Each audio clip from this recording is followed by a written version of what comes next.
Assalamualaikum warahmatullahi wabarakatuh. Perkenalkan nama saya Indra Kurniawan, calon guru pemberat angkatan 10 dari Isma Syariah Kabupaten Bogor. Pada kesempatan kali ini saya coba akan memaparkan kesimpulan dan refleksi pemikiran kajian Dewantara. Apa yang Anda percaya tentang murid dan pembelajaran di kelas sebelum Anda mempelajari modul 1.1 ini? Sebelum saya mempelajari modul ini, saya berpikiran bahwa pembelajaran hanya transfer materi dari guru ke peserta didik. Kemudian pembelajaran hanya berfokus pada kognitif, jadi kemampuan psikomotorik dan penguasaan materi.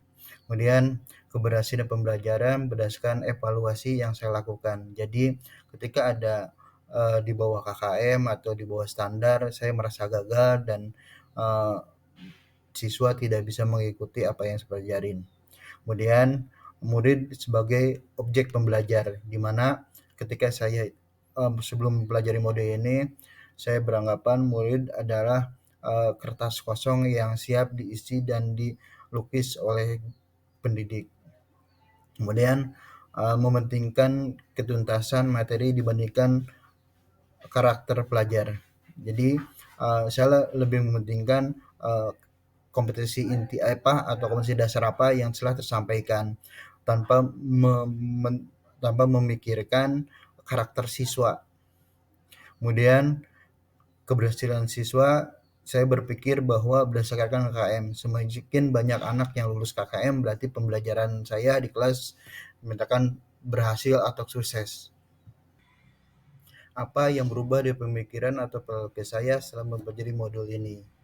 Setelah mempelajari modul titik 1, pemikiran saya terbuka dan ada proses bagaimana ternyata ada miss dari apa yang saya pelajari. Pertama yaitu bahwa melakukan proses pembelajaran harus secara menyeluruh.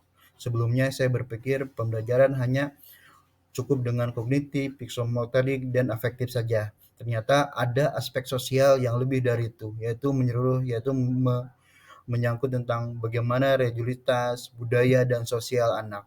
Ketika belajar, misalkan saya belajar informatika, si anak bagaimana dengan belajar informatika meningkatkan tingkat kepercayaan mereka terhadap agama mereka. Kemudian bagaimana mereka berbudaya setelah mempelajari informatika. Kemudian bagaimana mereka bisa bersosial di lingkungan mereka setelah mempelajari apa yang pelajaran yang diikuti setelahnya.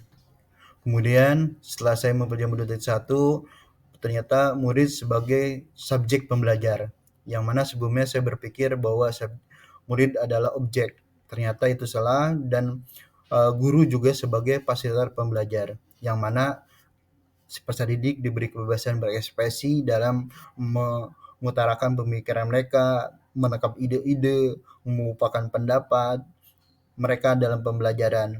Kemudian ketika sudah melakukan berekspresi dan melakukan pendapat, mereka bebas untuk berkreasi dengan apa yang mereka pelajarin sesuai dengan mata pelajaran yang kita sampaikan. Kemudian pemikiran saya telah mempelajari modul 1 ini, yaitu kita harus ikhlas dan penuh kesabaran dengan segenap ketulusan hati, bahwa peserta didik itu punya karakteristik masing-masing, punya bakat alam dan bakat naluri mereka. Kemudian kita juga harus memahami karakteristik peserta didik, yang mana semua siswa itu memiliki kelebihan dan kekurangan sesuai dengan kodrat alam dan kodrat zamannya. Kemudian memberikan kesempatan peserta didik untuk tumbuh sesuai dengan minat, bakat, dan kodrat alamnya mereka. Kemudian lanjut, apa yang dapat segera saya terapkan agar kelas lebih baik mencerminkan pemikiran Ki Hajar Dewantara? Yang bisa saya dapat terapkan setelah saya mempelajari filosofi tentang Ki Hajar Dewantara, pada kesempatan kali ini saya coba akan merancang pembelajaran yang interaktif dan menyenangkan untuk peserta didik, sehingga muncul dengan menyenangkan, mereka muncul untuk lebih nyaman dalam pembelajaran. Kemudian yang kedua, menjadikan murid sebagai subjek pembelajaran, yang mana mereka adalah pusat dari pembelajaran, bukan berdasarkan apa yang guru akan sampaikan. Kemudian akan menerapkan pembelajaran abad 21, yang mana sesuai dengan kodrat zaman, sesuai dengan teknologi yang ada, sesuai dengan kebutuhan dan keadaan di sekitarnya, sehingga muncul daya kritis anak, kemudian kreativitas mereka, sehingga bisa berkolaboratif dan bisa mengkomunikasikan dari ide pemikiran sesuai dengan kodrat alam mereka. Oke, sekian, terima kasih. Demikian kesimpulan dan refleksi tentang filosofi Gajah Dewantara yang ada pada modul 1.1 yang telah kita pelajari bersama.